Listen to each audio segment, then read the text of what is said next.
Chapter 32, Cetology. Already we are boldly launched upon the deep, but soon we shall be lost in its unshored, harborless immensities. Ere that come to pass, ere the Pequod's weedy hull rolls side by side with the barnacled hulls of the Leviathan, at the outset it is but well to attend to a matter almost indispensable to a thorough appreciative understanding of the more special, Leviathanic revelations and allusions of all sorts which are to follow. It is some systematized exhibition of the whale in his broad genera that I would now fain put before you. Yet is it no easy task. The classification of the constituents of a chaos, nothing less, is here essayed. Listen to what the best and latest authorities have laid down. No branch of zoology is so much involved as that which is entitled Cetology, says Captain Scoresby, A.D. 1820. It is not my intention, were it in my power, to enter into the inquiry as to the true method of dividing the cetacea into groups and families. Utter confusion exists among the historians of this animal, sperm whale, says Surgeon Beale, A.D. 1839. Unfitness to pursue our research in the unfathomable waters. Impenetrable veil covering our knowledge of the cetacea. A field strewn with thorns. All these incomplete indications but serve to torture us naturalists. Thus speak of the whale, the great Cuvier, and John Hunter, and Lesson, those lights of zoology and anatomy. Nevertheless, though of real knowledge there be little, yet of books there are plenty, and so in some small degree with cetology, or the science of whales. Many are the men, small and great, old and new, landsmen and seamen, who have at large or in little written of the whale. Run over a few: the authors of the Bible, Aristotle, Pliny, Aldrovandi, Sir Thomas Browne, Gesner, Ray, Linnaeus, Rondeletius, Willoughby, Green, Arditi, Sibbald, Brisson, Martin, Lacépède, Bonterre, Desmarais, Baron Cuvier, Frederick Cuvier, John Hunter, Owen, Scoresby, Beale, Bennett, J. Ross Brown, the author of Miriam Coffin, Olmsted, and the Reverend T. Cheever. But to what ultimate generalizing purpose all these have written, the above-cited extracts will show. Of the names in this list of whale authors, only those following Owen ever saw living whales, and but one of them was a real professional harpooner and whaleman, I mean Captain Scoresby. On the separate subject of the Greenland or right whale, he is the best existing authority. But Scoresby knew nothing and says nothing of the great sperm whale, compared with which the Greenland whale is almost unworthy mentioning. And here be it said, that the Greenland whale is an usurper upon the throne of the seas. He is not even by any means the largest of the whales. Yet, owing to the long priority of his claims, and the profound ignorance which, till some 70 years back, invested the then fabulous or utterly unknown sperm whale, and which ignorance to this present day still reigns in all but some few scientific retreats and whale ports, this usurpation has been every way complete. Reference to nearly all the Leviathanic allusions in the great poets of past days will satisfy you that the Greenland whale, without one rival, was to them the monarch of the seas. But the time has at last come for a new proclamation. This is Charing Cross. Hear ye, good people all, the Greenland whale is deposed, the great sperm whale now reigneth. There are only two books in being which at all pretend to put the living sperm whale before you, and at the same time, in the remotest degree, succeed in the attempt.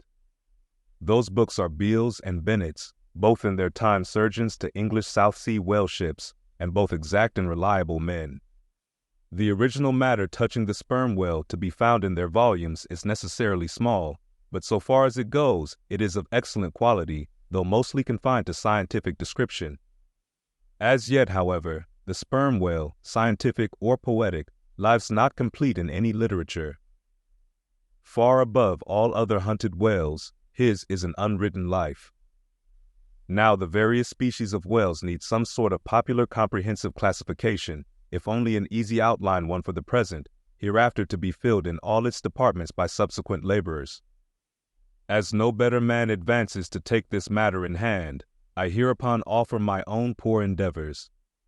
I promise nothing complete, because any human thing supposed to be complete must for that very reason infallibly be faulty.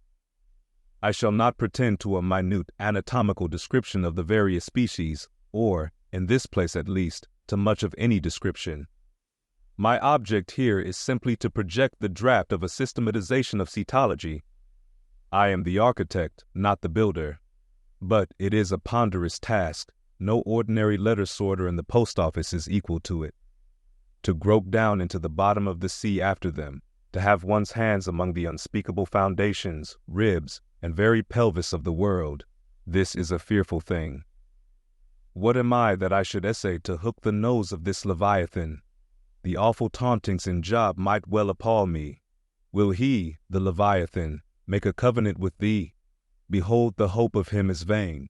But I have swam through libraries and sailed through oceans. I have had to do with whales with these visible hands. I am in earnest, and I will try. There are some preliminaries to settle. First, the uncertain, unsettled condition of this science of cetology is in the very vestibule attested by the fact that in some quarters it still remains a moot point whether a whale be a fish. In his System of Nature, A.D. 1776, Linnaeus declares, I hereby separate the whales from the fish. But of my own knowledge, I know that down to the year 1850, sharks and shad, alewives and herring, against Linnaeus's express edict, were still found dividing the possession of the same seas with the Leviathan.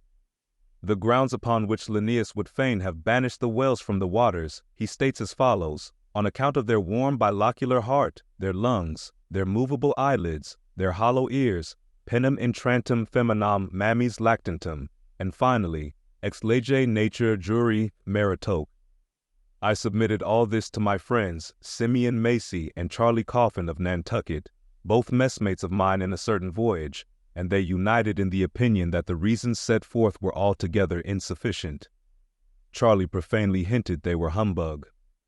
Be it known that, waiving all argument, I take the good old-fashioned ground that the whale is a fish, and call upon holy Jonah to back me. This fundamental thing settled, the next point is, in what internal respect does the whale differ from other fish? Above, Linnaeus has given you those items, but in brief, they are these: lungs and warm blood, whereas all other fish are lungless and cold-blooded. Next, how shall we define the whale? By his obvious externals, so as conspicuously to label him for all time to come. To be short, then, a whale is a spouting fish with a horizontal tail. There you have him. However contracted, that definition is the result of expanded meditation. A walrus spouts much like a whale, but the walrus is not a fish, because he is amphibious. But the last term of the definition is still more cogent, as coupled with the first. Almost anyone must have noticed that all the fish familiar to landsmen have not a flat, but a vertical or up and down tail. Whereas, among spouting fish, the tail, though it may be similarly shaped, invariably assumes a horizontal position. By the above definition of what a whale is, I do by no means exclude from the Leviathanic brotherhood any sea creature hitherto identified with the whale by the best informed Nantucketers, nor, on the other hand, link with it any fish hitherto authoritatively regarded as alien. Hence, all the smaller, spouting, and horizontal-tailed fish must be included in this ground plan of cetology. Now then come the grand divisions of the entire whale host. I am aware that down to the present time, the fish styled lamatins and dugongs, pigfish and sowfish of the coffins of Nantucket, are included by many naturalists among the whales. But as these pigfish are a noisy, contemptible set, mostly lurking in the mouths of rivers and feeding on wet hay, and especially as they do not spout, I deny their credentials as whales, and have presented them with their passports to quit the kingdom of cetology. First, according to magnitude, I divide the whales into 3 primary books, subdivisible into chapters, and these shall comprehend them all, both small and large. The folio whale. 2. The octavo whale. 3. The duodecimo whale. As the type of the folio, I present the sperm whale; of the octavo, the grampus; of the duodecimo, the porpoise. Folios. Among these, I here include the following chapters: the sperm whale; 2. The right whale; 3. The finback whale; 4. The humpbacked whale; v. The razorback whale; the sulphur bottom whale. Book I, Folio, Chapter 1, Sperm Whale. This whale, among the English of old vaguely known as the trumper whale, and the physator whale, and the anvil-headed whale, is the present cachalot of the French, and the potsfich of the Germans, and the macrocephalus of the Longwords. He is, without doubt, the largest inhabitant of the globe, the most formidable of all whales to encounter, the most majestic in aspect, and lastly, by far the most valuable in commerce, he being the only creature from which that valuable substance, spermaceti, is obtained. All his peculiarities will, in many other places, be enlarged upon. It is chiefly with his name that I now have to do. Philologically considered, it is absurd. Some centuries ago, when the sperm whale was almost wholly unknown in his own proper individuality, and when his oil was only accidentally obtained from the stranded fish, in those days spermaceti, it would seem, was popularly supposed to be derived from a creature identical with the one then known in England as the Greenland or right whale. It was the idea also that this same spermaceti was that quickening humor of the Greenland whale which the first syllable of the word literally expresses. In those times also, spermaceti was exceedingly scarce, not being used for light, but only as an ointment and medicament. It was only to be had from the druggist as you nowadays buy an ounce of rhubarb. When, as I opine, in the course of time, the true nature of spermaceti became known, its original name was still retained by the dealers, no doubt to enhance its value by a notion so strangely significant of its scarcity. And so the appellation must at last have come to be bestowed upon the whale from which this spermaceti was really derived. Book I, Folio, Chapter 2, Right Whale. In one respect, this is the most venerable of the leviathans, being the one first regularly hunted by man. It yields the article commonly known as whalebone or baleen, and the oil specially known as whale oil, an inferior article in commerce. Among the fishermen, he is indiscriminately designated by all the following titles: the whale, the Greenland whale, the black whale, the great whale, the true whale, the right whale. There is a deal of obscurity concerning the identity of the species thus multitudinously baptized. What then is the whale, which I include in the second species of my folios? It is the great mysticetus of the English naturalists, the Greenland whale of the English whalemen, the baleine ordinaire of the French whalemen, the Groland's wallfish of the Swedes. It is the whale which for more than 2 centuries past has been hunted by the Dutch and English in the Arctic seas.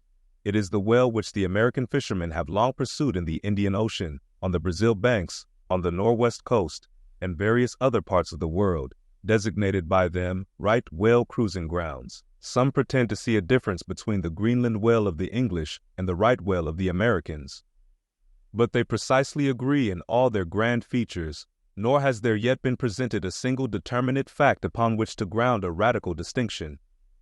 It is by endless subdivisions based upon the most inconclusive differences that some departments of natural history become so repellingly intricate. The right whale will be elsewhere treated of at some length with reference to elucidating the sperm whale. Book I, Folio, Chapter 3, Finback.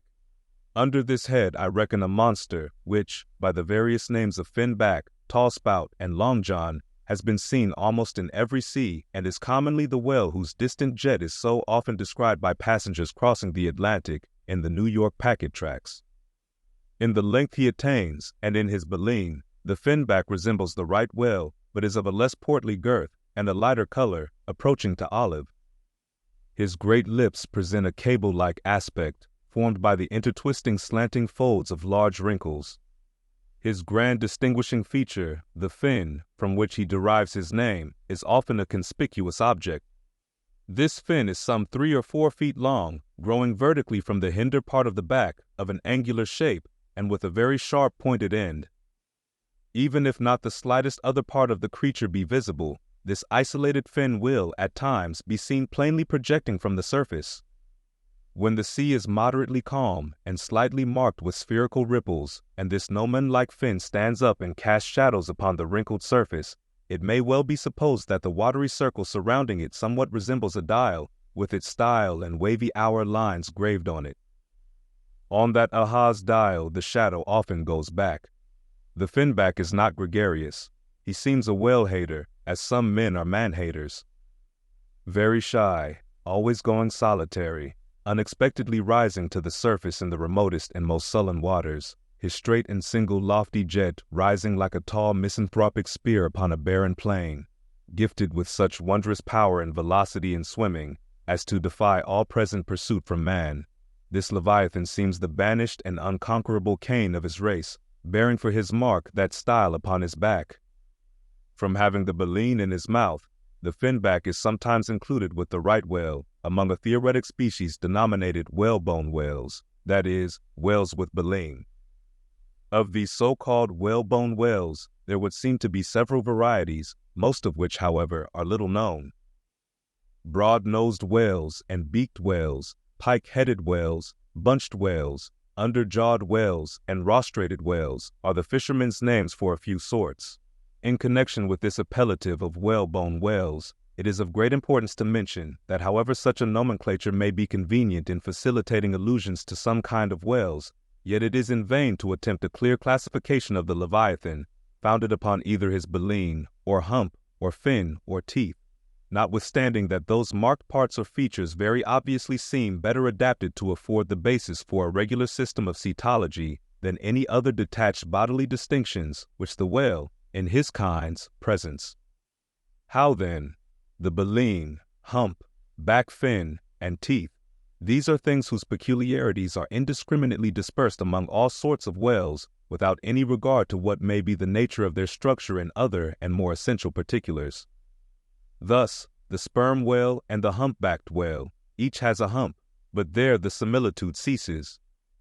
Then, this same humpbacked whale and the Greenland whale, each of these has baleen, but there again the similitude ceases.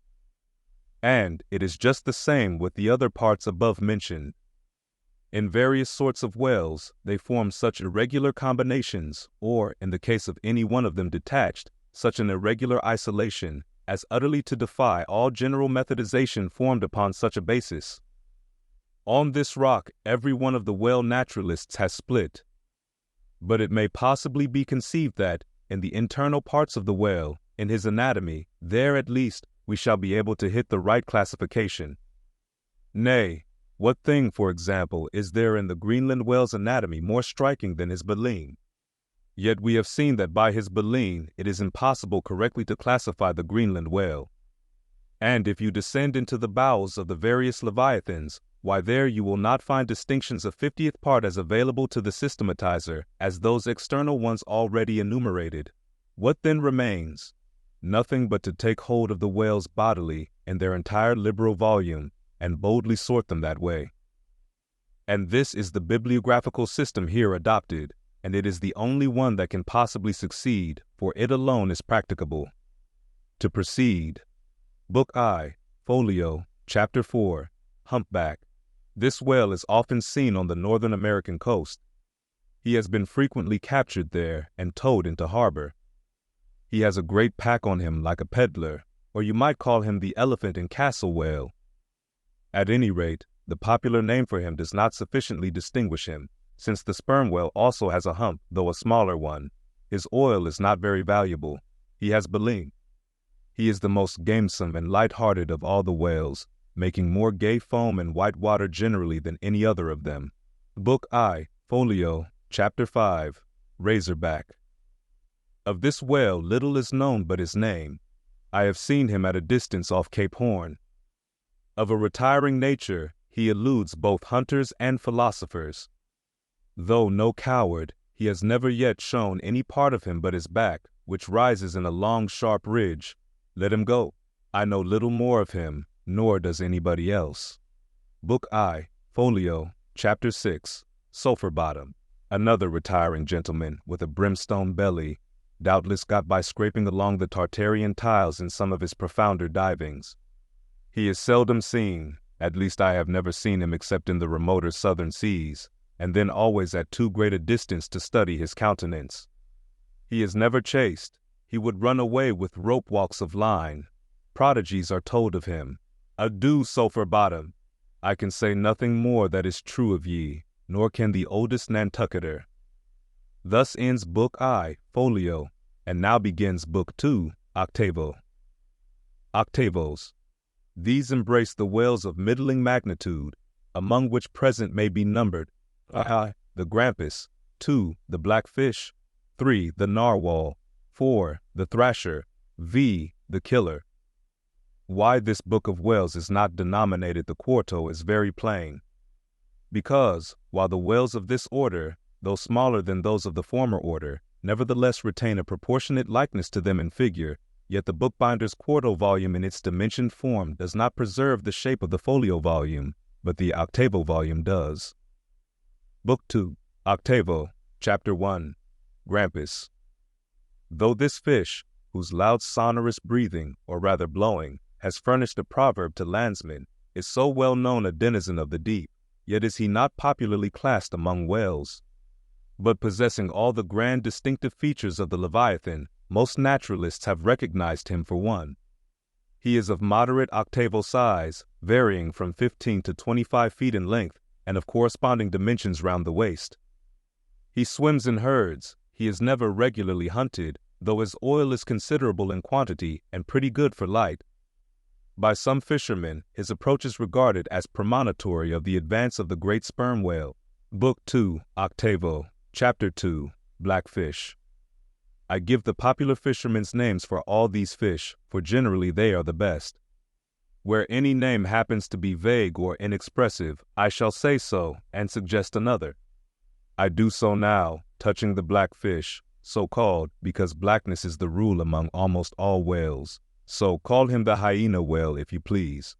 His voracity is well known, and from the circumstance that the inner angles of his lips are curved upwards, he carries an everlasting Mephistophelian grin on his face. This whale averages some 16 or 18 feet in length. He is found in almost all latitudes. He has a peculiar way of showing his dorsal hooked fin in swimming, which looks something like a Roman nose. When not more profitably employed, the sperm whale hunters sometimes capture the hyena whale to keep up the supply of cheap oil for domestic employment, as some frugal housekeepers, in the absence of company and quite alone by themselves, burn unsavory tallow instead of odorous wax. Though their blubber is very thin, some of these whales will yield you upwards of 30 gallons of oil. Book 2, Octavo, Chapter 3, Narwhal, that is, nostril whale. Another instance of a curiously named whale, so named I suppose from his peculiar horn being originally mistaken for a peaked nose. The creature is some 16 feet in length, while its horn averages 5 feet, though some exceed 10 and even attain to 15 feet. Strictly speaking, this horn is but a lengthened tusk, growing out from the jaw and a line a little depressed from the horizontal. But it is only found on the sinister side, which has an ill effect, giving its owner something analogous to the aspect of a clumsy left-handed man. What precise purpose this ivory horn or lance answers, it would be hard to say. It does not seem to be used like the blade of the swordfish and billfish, though some sailors tell me that the narwhal employs it for a rake in turning over the bottom of the sea for food. Charlie Coffin said it was used for an ice piercer, for the narwhal, rising to the surface of the polar sea and finding it sheeted with ice, thrusts his horn up, and so breaks through. But you cannot prove either of these surmises to be correct. My own opinion is that however this one-sided horn may really be used by the narwhal, however that may be, it would certainly be very convenient to him for a folder in reading pamphlets. The narwhal I have heard called the tusked whale, the horned whale, and the unicorn whale. He is certainly a curious example of the unicornism to be found in almost every kingdom of animated nature. From certain cloistered old authors, I have gathered that this same sea unicorn's horn was in ancient days regarded as the great antidote against poison, and as such, preparations of it brought immense prices. It was also distilled to a volatile salts for fainting ladies, the same way that the horns of the male deer are manufactured into hartshorn. Originally, it was in itself accounted an object of great curiosity. Black letter tells me that Sir Martin Frobisher, on his return from that voyage, when Queen Bess did gallantly wave her jeweled hand to him from a window of Greenwich Palace, as his bold ship sailed down the Thames. When Sir Martin returned from that voyage, saith Black letter, on bended knees he presented to her Highness a prodigious long horn of the narwhal, which for a long period after hung in the castle at Windsor. An Irish author avers that the Earl of Leicester, on bended knees, did likewise present to her highness another horn, pertaining to a land beast of the unicorn nature. The narwhal has a very picturesque, leopard-like look, being of a milk-white ground color, dotted with round and oblong spots of black. His oil is very superior, clear and fine, but there is little of it, and he is seldom hunted. He is mostly found in the circumpolar seas. Book 2, 8vo, Chapter 4, Killer. Of this whale little is precisely known to the Nantucketer, and nothing at all to the professed naturalist. From what I have seen of him at a distance, I should say that he was about the bigness of a grampus. He is very savage, a sort of Fiji fish. He sometimes takes the great folio whales by the lip, and hangs there like a leech, till the mighty brute is worried to death. The killer is never hunted. I never heard what sort of oil he has. Exception might be taken to the name bestowed upon this whale, on the ground of its indistinctness. For we are all killers, on land and on sea, Bonapartes and sharks included. Book 2, 8vo, Chapter 5, Thrasher. This gentleman is famous for his tail, which he uses for a ferule in thrashing his foes. He mounts the folio whale's back, and as he swims, he works his passage by flogging him, as some schoolmasters get along in the world by a similar process. Still less is known of the thrasher than of the killer. Both are outlaws, even in the lawless seas. Thus ends Book 2, 8vo, and begins Book 3, 12mo. Duodecimos.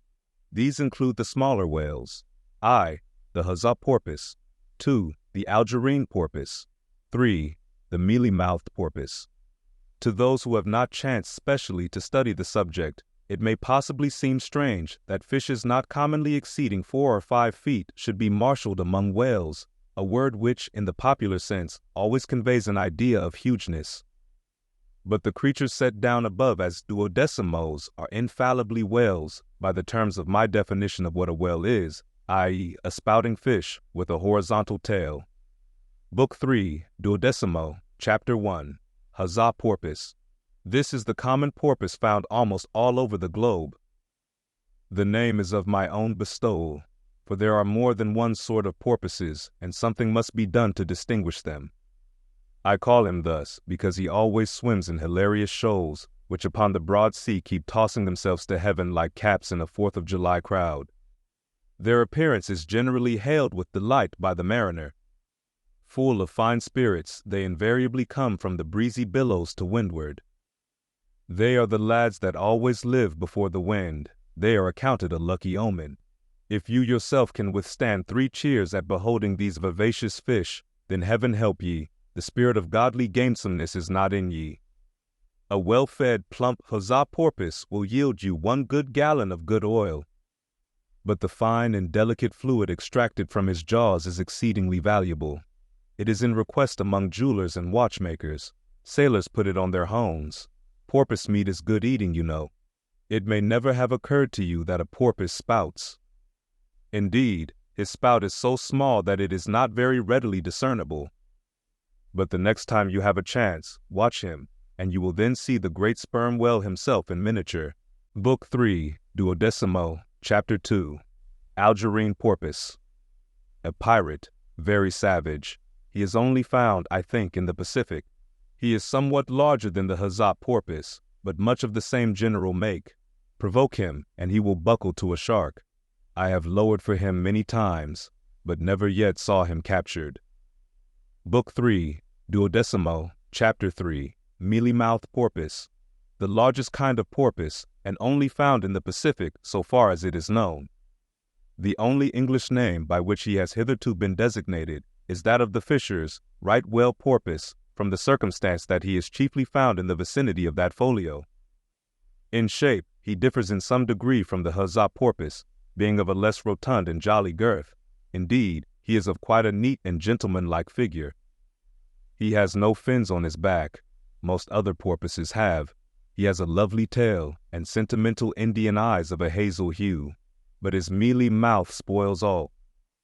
Though his entire back down to his side fins is of a deep sable, yet a boundary line, distinct as the mark in a ship's hull, called the bright waist, That line streaks him from stem to stern with two separate colors, black above and white below. The white comprises part of his head and the whole of his mouth, which makes him look as if he had just escaped from a felonious visit to a meal bag. A most mean and mealy aspect. His oil is much like that of the common porpoise. Beyond the duodecimo, this system does not proceed, inasmuch as the porpoise is the smallest of the whales. Above, you have all the leviathans of note. But there are a rabble of uncertain, fugitive, half-fabulous whales, which, as an American whaleman, I know by reputation, but not personally. I shall enumerate them by their forecastle appellations, for possibly such a list may be valuable to future investigators, who may complete what I have here but begun. If any of the following whales shall hereafter be caught and marked, then he can readily be incorporated into this system, according to his folio, octavo, or duodecimo magnitude: the bottlenose whale, the junk whale, the pudding-headed whale, the Cape whale, the leading whale, the cannon whale, the scrag whale, the coppered whale, the elephant whale, the iceberg whale, the quag whale, the blue whale, etc. From Icelandic, Dutch, and Old English authorities, there might be quoted other lists of uncertain whales, blessed with all manner of uncouth names. But I omit them as altogether obsolete, and can hardly help suspecting them for mere sounds, full of leviathanism, but signifying nothing. Finally, it was stated at the outset that this system would not be here and at once perfected. You cannot but plainly see that I have kept my word. But I now leave my cetological system standing thus unfinished, even as the great cathedral of Cologne was left, with the crane still standing upon the top of the uncompleted tower. For small erections may be finished by their first architects, grand ones, true ones, ever leave the copestone to posterity. God keep me from ever completing anything. This whole book is but a draft, nay, but the draft of a draft. Oh, time, strength, cash, and patience. Speed up your reading and enhance your memory with Moby Dick by your side. Choose the tactile joy of a physical book or the convenience of Kindle and discover a deeper way to dive into this classic. Pairing the audiobook with the text takes your understanding and retention to the next level. Ready to transform your literary experience? Check the link in the description and pick the perfect format for you. With EchoTales Audiobooks, Moby Dick awaits. Dive deeper, read faster, remember more. Get your book now.